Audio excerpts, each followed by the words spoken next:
Today I'm going to be painting a small portrait of a young woman. I'm also going to be reading a creepypasta of my own devising. I hope you enjoy. Some content warning for the creepypasta. It deals with the concept of delusions, imposters, etc., etc. So if that's something that upsets you greatly, here's your warning now.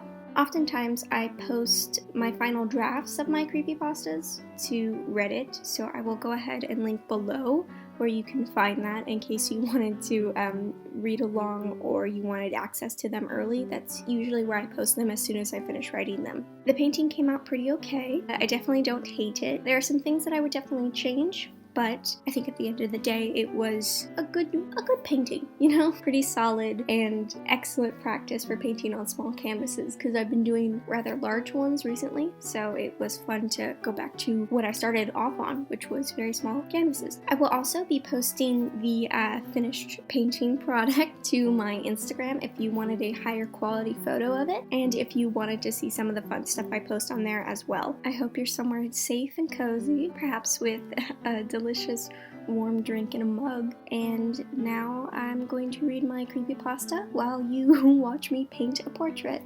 This story is called My Friend Left the Room as One Person and Returned as Another. It's a little bit short, it's only about 900 words. I hope you enjoy. My friend left the room as one person and returned as another. I do not mean this metaphorically. My friend Grace didn't have a life-changing epiphany. I mean that the woman currently sitting next to me, now with a glass of water, is not the same woman who left the room empty-handed. The change is not subtle.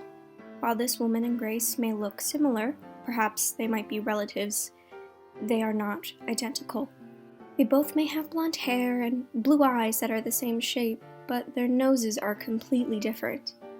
And while Grace used to complain often about her small lips, this woman's are quite large. She sits next to me, and I sit completely still, so as not to draw her attention, and no one in the room notices this strange woman. It isn't that this is the first time this has happened to me. In fact, quite the opposite. There is not a time in my life that I cannot remember people being replaced, and no one around me being able to tell.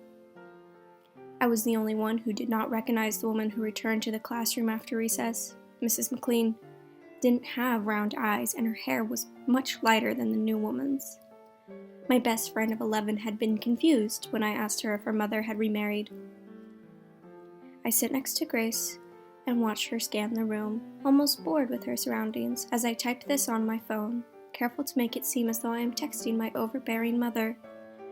They have never noticed me before, these replacements, and I hope that Grace is no exception to that. I try to ignore it, most of the time.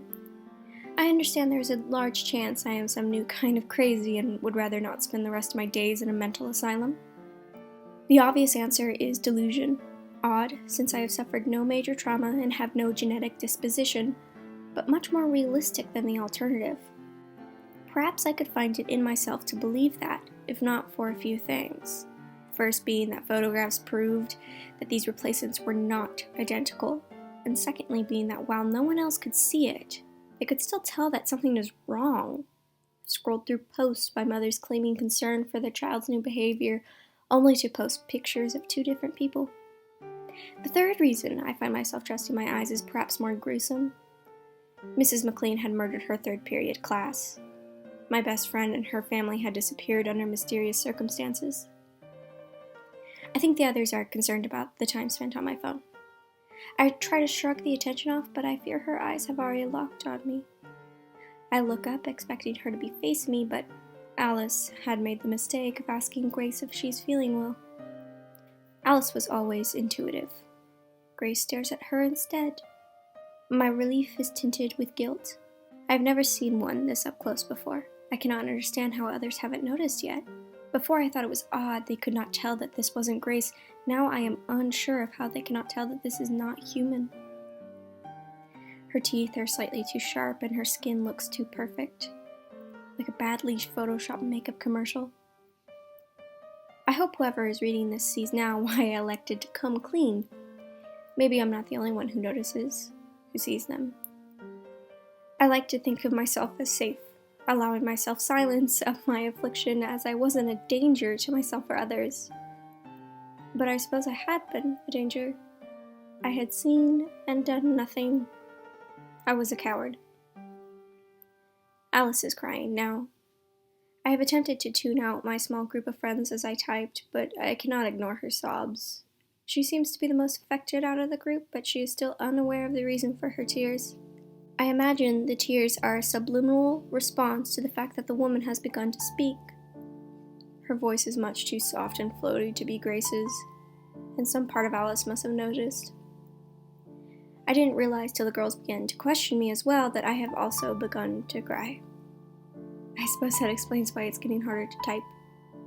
I need you to understand that I don't know much. In fact, I know barely anything, but perhaps if someone braver had the information I have, they may have been able to save the people I ignored. Perhaps not. Perhaps my story will end up on some website warning against delusions, or one that provides children with their horror stories. I just don't know. I don't know where these people come from, or why they replace the people they do. I don't even know if they're human, or perhaps something else. I don't know why I can see them when no one else can. But I do know one thing. That the woman pretending to be Grace locked the door after she returned with her water, and that she has finally turned her eyes towards me. And that was the CreepyPasta. I hope you enjoyed. So I figured since I posted the story on Reddit and it got a good response, I'd go ahead and talk a little bit more about my inspiration for it and what I was going for.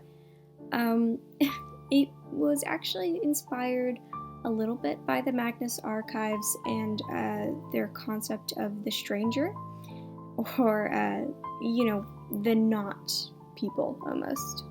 People are replaced by people who don't look like them at all, and the only way you can prove that the original existed is through photographs or audio recordings. Otherwise, there's no evidence that there was ever an original person. All there is left is this replacement that everybody remembers, except for the couple of people who do remember the originals. Usually it's never somebody close to them. But that was part one of my inspiration for that. And then the second part was the Fae, actually, or the concept of the Fae, I should say. Oh, that rhymed. No, in terms of, there's tons of folklore about fairies replacing children with their own children and stealing away the humans, for their own doings or whatever. So that was also part of the concept for it. And I tried to kind of hint at that through, a very floaty voice, the notch Grace has, and, the sharp canines and stuff. I also think in general, in terms of, just something being off about somebody is such a interesting concept. I don't know. It's a little silly, I guess. But that was the basic inspiration. I also had a couple of questions on Reddit asking if the speaker survives at the end, and unfortunately, no. I when I was writing it, I was like, okay, these are her last couple of moments. So, no, it's not a very happy ending for the narrator. Oh, and a quick plug. I am the Ink Has Used Me Up on Reddit, and Kaylee J pretty much everywhere else, so be sure to look me up if you want to find me on any social medias. I hope you enjoyed listening to my story. Like I said, I will be linking my Reddit below, where I post the stories pretty much as soon as I finish writing them. So if you wanted access to the stories a couple of weeks before the actual reading of them comes out, feel free to check it out on there. Again, my Instagram will also be linked below in case you wanted to see a more high quality photo of the painting that I've done today. Because this is such a basic portrait, I don't really have a fun name for the portrait or even a fun name for the story. So today is a very untitled type of day. Please like the video if you liked, and subscribe if you want more fun painting content. And I hope you have a lovely day.